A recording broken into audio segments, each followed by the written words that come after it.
De endroits. quoi souffrirons-nous demain? De notre égoïsme. C'est clair et simple. C'est-à-dire que nous, dans les pays occidentaux, nous avons accès à tout.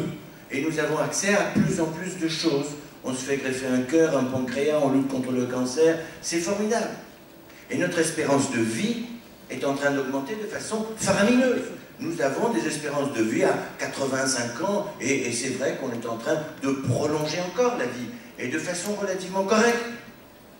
Mais parallèlement, dans les pays africains et dans d'autres pays, l'espérance de vie diminue. Nous sommes à 47 ans d'espérance de vie dans les pays africains. Les pays africains sont en train de mourir de rougeole, sont en train de mourir de paludisme, sont en train de mourir de diarrhée, sont en train de mourir de tout ce qui est évitable chez nous. Et la grande maladie que l'on voit apparaître pour les années qui vont venir, si nous n'y prêtons pas garde, c'est cet égoïsme qui fait que le monde va être coupé en deux. Et nous serons de moins en moins nombreux à bénéficier de toutes les technologies qui sont en train d'être découvertes. On parlera du sida, on parlera du cancer, on parlera de la maladie d'Alzheimer. Mais ne parlez pas de la maladie d'Alzheimer en Afrique. Ils sont morts avant. Alors, ça, c'est la vraie maladie. Et c'est la très grande maladie. Alors bien sûr, quand on a dit ça, on n'a rien dit parce qu'il faudra qu'il y ait des solutions et on en parlera tout à l'heure. Mais, oui, alors, bon, quand on veut répondre à votre question, on va voir que nous mourrons vraisemblablement de maladies dégénératives. Notre problème, et le problème fondamental, ça va être de pouvoir les dépister, ces maladies dégénératives, mais, et vous comprenez bien qu'on aura un problème éthique, c'est les dépistages anténataux, puisque beaucoup de maladies dégénératives génétiques vont être dépistées avant la naissance. Je vous rappelle que pour faire... Une femme est enceinte de quelques semaines, on lui fait un prélèvement de sang, et dans le prélèvement de sang de la femme, on trouve les cellules de l'enfant. Et donc on connaît le génome de l'enfant, et on sait ce qui est merveilleux et dramatique en même temps, si cet enfant sera atteint d'une maladie d'Alzheimer génétique. Que va faire la femme? Est-ce qu'elle va le garder ou pas le garder?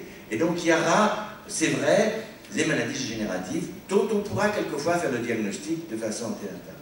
Et puis vous avez les maladies sociologiques, c'est-à-dire les maladies qu'on appelle les maladies virales, mais qui sont dues aussi aux populations, au fait qu'il y ait, par exemple, des concentrations de population avec des concentrations d'animaux. On voit ça en Chine, et on dit, mais attention, on a eu une épidémie de grippe en 1919, est-ce qu'il ne va pas y avoir dans les années qui vont venir une épidémie beaucoup plus grave? Oui, alors, 1, les maladies dégénératives, 2, les maladies virales, parce que je pense que, on en parlera tout à l'heure, le sida ne posera plus de problème dans les 10 ans à venir, sauf, comme je l'ai dit tout à l'heure, l'égoïsme et l'accessibilité au traitement. Et je pense que le cancer, dans les 5 ou 10 ans à venir, posera moins ou plus de problèmes. Et donc ce seront les maladies dégénératives, les maladies virales, et pour les pays riches, les maladies de l'obésité et les maladies de la surconsommation. Merci professeur. Michel Kazatskine, s'agissant du sida justement, est-ce qu'on peut être aussi optimiste quand on prolonge les cours? Donc, bon, d'abord, j'aimerais dire que je partage évidemment la première des affirmations de Bernard Debré sur l'égoïsme, sur l'inégalité nord-sud et sur le fait que plus ce fossé va se creuser dans le domaine du développement, dans le domaine économique, dans le domaine de la santé, moins le monde avancera. Donc ce diagnostic, je le partage. L'optimisme sur le sida dans 5 à 10 ans, je ne le partage pas, malheureusement. J'aimerais le partager. Je ne le partage pas. Les épidémiologistes, les modélisateurs nous disent que cette épidémie, qui vous le savez, continue de croître. D'une part, de croître en intensité et puis de s'étendre géographiquement, ne pourrait atteindre son plateau que quelque part autour des années 2040. Alors 2040, nous aurons peut-être d'ici là, et je pense que nous avons de bonnes chances d'avoir des vaccins au moins partiellement efficaces. Nous aurons beaucoup plus de traitements que maintenant. Je ne pense pas que... Donc 2040, je ne me hasarderai pas. Mais sur les 5 à 10 ans à venir, je pense que malheureusement, cette maladie va continuer à faire les ravages qu'elle fait. Et Bernard Debré l'a rappelé tout à l'heure, l'espérance de vie dans les pays d'Afrique subsaharienne a diminué de 15 ans en 10 années de sida, c'est-à-dire toute chose étant égales par ailleurs, le paludisme, les diarrhées infectieuses, l'espérance de vie a chuté de près de 17 ans au Swaziland, au Lesotho, en Namibie, elle a chuté de près de 10 ans au Burkina Faso. Cette maladie continuera de faire des ravages. Vous savez aussi qu'on estime que d'ici 2015 c'est demain. 2015, nous n'aurons pas de vaccin. Ou si nous en avons un, il ne sera pas encore distribué à large échelle. D'ici 2015, il y aura plus de patients infectés par le virus du sida en Asie qu'il n'y en a actuellement en Afrique. Donc malheureusement, de quoi souffrirons-nous demain? À court terme, bien sûr, encore de cette épidémie qui est la plus vaste pandémie à laquelle l'humanité ait jamais eu à faire face. Mais bien sûr, nous souffrirons, et c'est je pense que c'est sur ce point de vue pour ce point de vue que je suis présent dans ce débat, nous souffrirons de ce que, dans l'histoire de l'humanité, des virus, des bactéries, des parasites émergents viennent périodiquement exercer une pression sur les populations et lorsqu'ils exercent cette pression, les personnes qui résistent survivent et se reproduisent, les personnes qui meurent ou qui tombent malades ne se reproduisent plus, et dans cette sorte de cycle permanent de la sélection, c'est ce que nous allons vivre avec les maladies infectieuses. Nous ne sommes pas à l'abri des maladies infectieuses, malgré les progrès colossaux que Bernard a mentionnés des sciences médicales et des sciences fondamentales. Alors, on reviendra sur cette discussion et le débat va se lancer très rapidement, mais continuons ce tour de table, on prolonge des cours. S'agissant des maladies liées au mal-être, est-ce qu'on va vers une société où les maladies liées à la psychiatrie sont envisageables? D'abord, il faut faire attention quand un psychiatre parle, parce qu'il parle de psychiatrie, il ne parle pas de sociologie. C'est-à-dire qu'un psychiatre qui parle au nom de la société est dangereux, quoi. Donc il faut faire attention. Nous, on voit des gens en gros désarroi au niveau psychique, des familles en difficulté. On ne voit pas les familles qui vont bien. Donc il faut faire attention de ne pas transposer le discours psychiatrique au niveau social. Une fois que j'ai pris cette précaution, donc faites attention à ce que je dis, parce que je vais dire des choses de psychiatre, et que donc c'est pas forcément vrai pour le plan social.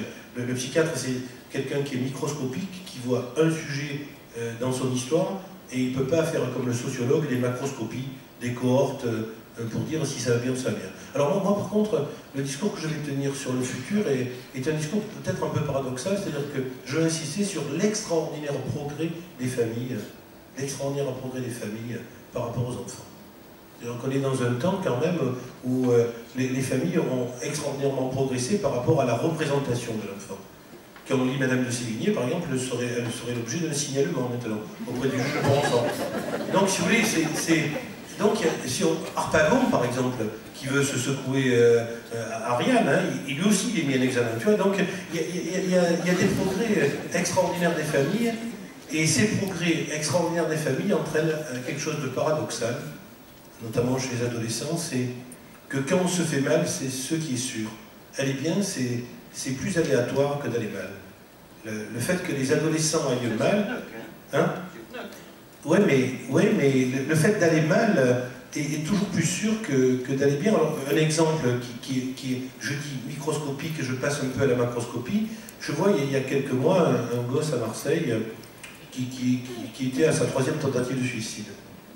Comme l'effet cathartique d'aller mieux quand il faisait une tentative de suicide, mais il disait finalement, j'ai compris que j'ai plus peur de la vie que de la mort, quoi.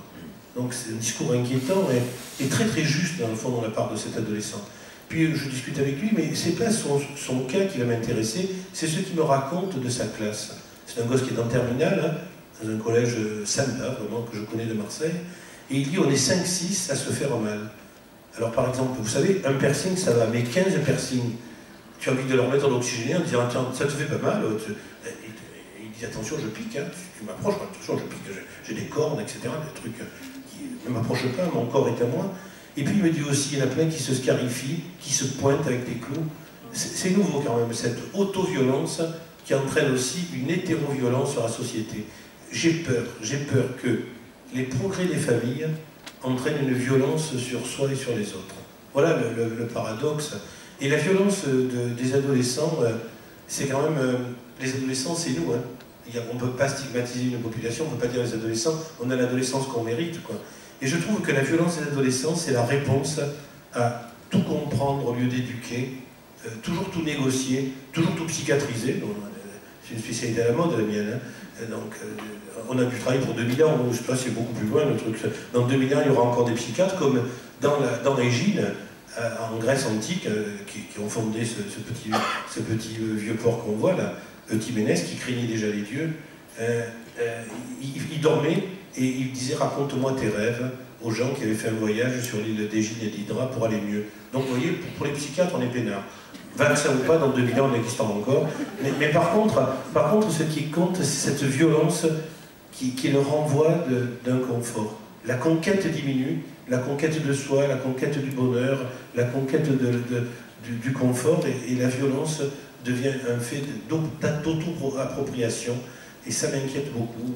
Moi qui ne devrais pas être inquiet, puisque je suis psychiatre, mais j'ai quand même une névrose infantile active. Merci.